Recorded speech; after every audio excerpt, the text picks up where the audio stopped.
સિદ્ધપુરમાં પરશુરામ જયંતિ નિમિત્તે ભગવાનની શોભાયાત્રા નીકળી હતી। સિદ્ધપુરની અંદર ભગવાન પરશુરામ જયંતિ નિમિત્તે સિદ્ધપુરમાં બિંદુ સરોવરમાં આવેલ એમના જ નિજ મંદિરે સવારે વિષ્ણુ યાગ અને મહાઆરતી પૂજા કરવામાં આવી। ત્યારબાદ સાંજના સમગ્ર સિદ્ધપુર નગરમાં ભગવાન પરશુરામની શોભાયાત્રા નીકળી હતી, જેમાં તમામ લોકો જોડાયા હતા અને પીતાંબરધારી ભૂદેવ તેઓના ઈષ્ટદેવ કહેવાય વિષ્ણુ ભગવાનનો છઠ્ઠો અવતાર એવા પરશુરામ ભગવાનની શોભાયાત્રા નીકળી હતી। તેમાં નાના ભૂદેવો અનોખી તલવારબાજી અને કરતા બતાવી ભગવાનની શોભાયાત્રામાં સામેલ થયા હતા। આ શોભાયાત્રાની શરૂઆત કેબિનેટ મંત્રી બળવંતસિંહ રાજપૂત અને પૂર્વ ધારાસભ્ય જય નારાયણ વ્યાસ પણ ઉપસ્થિત રહ્યા હતા અને શોભાયાત્રાને પ્રસ્થાન કરાવડાવ્યું હતું। આમ પરશુરામ સમિતિ દ્વારા આ સમગ્ર આયોજન કરવામાં આવ્યું હતું। Star news 7 Sidhpur. આજે પરશુરામ જયંતિનો પવિત્ર દિવસ છે,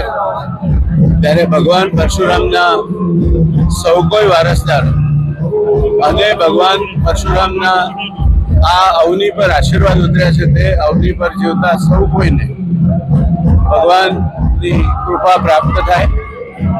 સિદ્ધપુર ને એ કૃપા પ્રાપ્તિનો વિશેષ અવસર પ્રાપ્ત થયો છે। ભાઈ વિશ્વનાથભાઈ અને એમની ટીમે દર વખતે આ વખતે પણ અદ્ભુત કામ કર્યું છે। ભગવાન પરશુરામની કૃપા સદાય સૌના પર વરસતી રહે, એ જ આજના પ્રસંગે મારી પ્રાર્થના છે। આપણા સૌ માટે આજે ગૌરવનો દિવસ છે।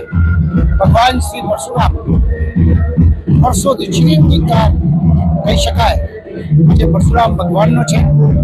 છેલ્લા સિદ્ધપુરમાં 9 વર્ષથી પરશુરામભાઈની ટીમ એક સરસ સિદ્ધપુરમાં ભગવાન પરશુરામના સમગ્ર નગરની યાત્રા થાય, દર્શન થાય તે મુજબનું અદ્ભુત કામ કરે છે।